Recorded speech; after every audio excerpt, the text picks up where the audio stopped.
ગુજરાત ગેસમાં છેલ્લે આપણે ફેબ્રુઆરીમાં જોઈએ તો 20 લાખ ક્યુબિક મીટર જેવું એમનું કન્ઝપ્શન હતું, એટલે 200 જેવા યુનિટો ગુજરાત ગેસમાં ચાલુ હતા અને બાકી પ્રોપેન એલપીજીમાં ચાલુ હતા.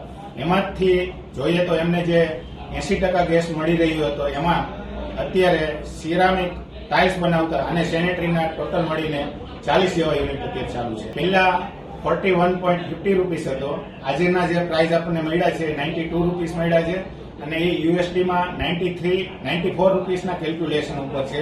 તો અત્યારે માર્કેટમાં જે પ્રમાણે ડોલર પણ વધી રહ્યો છે એ જોતા 105 રૂપિયા ટેક્સ સાથેના પ્રાઇસ મળતા હોય, જે માર્કેટમાં સિરામિક પ્રોડક્ટમાં, એક્સપોર્ટમાં અને ડોમેસ્ટિકમાં બંનેમાં પ્રશ્ન ઉભા થતા હોય અને એ પ્રમાણે અમારા કસ્ટમર લેવા પણ અત્યારે તૈયાર નથી. હાલમાં જે પ્રાઇસ મળે છે એમાં ફેક્ટરી સર્વાઈવ થઈ શકે એવી કન્ડિશન નથી. અત્યારે વોલ્ટાઇલ્સ એસોસિએશનના સર્વે મેમ્બરોની જનરલ મીટિંગ મળેલી હતી અને સર્વાનુમતે એવું નક્કી કરેલ છે કે આપણે અત્યારે જો ડિમાન્ડ ના હોય અને પ્લાન્ટ ચાલુ કરીએ તો આપણે 1 મહિના પછી ફરીથી શટડાઉન લેવાનો સમય આવે અને ફરીથી આપણા જે કામદારો છે એ બેકાર બને, તો એનાથી આપણે એવું નક્કી કરીએ કે ગેસના પ્રાઇસ ઘટે અને સરકાર આમાં વેટમાં રાહત આપે તો આપણે 1 મે થી પ્રોડક્શન ચાલુ કરીએ એવું અમે સર્વાનુમતે આજે વોલ્ટાઇલ્સ બનાવતા યુનિટોએ નક્કી કરેલું છે. કેટલા યુનિટ? આ વોલ્ટાઇલ્સ બનાવતા અત્યારે 161 યુનિટોએ સર્વસંમતિ આપેલી છે.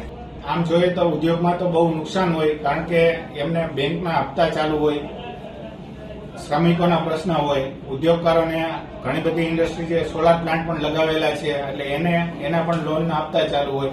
એટલે મંદીમાંથી જ આમ તો છેલ્લા ઘણા સમયથી આ સિરામિક ઉદ્યોગ સફર કરી રહ્યો હતો અને એમાં જ્યારે આ પરિસ્થિતિ આવી એટલે ઉદ્યોગોને ટૂંકા ગાળાનું તો નુકસાન છે પણ લાંબા ગાળે પણ ઘણું નુકસાન થવાનું છે. એક્સપોર્ટ માર્કેટની અંદર જે જીસીસી કન્ટ્રી છે એમાં આપણે 25% જેવું એક્સપોર્ટ થઈ રહ્યું હતું, એ પણ હવે 2 વર્ષ સુધી આપણને એમાં શક્યતા બહુ દેખાતી નથી અને આપણો કોમ્પ્યુટર કન્ટ્રી ચાઇના છે, એટલે એની સામે આપણી પ્રોડક્શન કોસ્ટ વધી જતી હોય, આપણને એક્સપોર્ટ માર્કેટમાં પણ મોટું નુકસાન જવાનું હાલ દેખાઈ રહ્યું છે.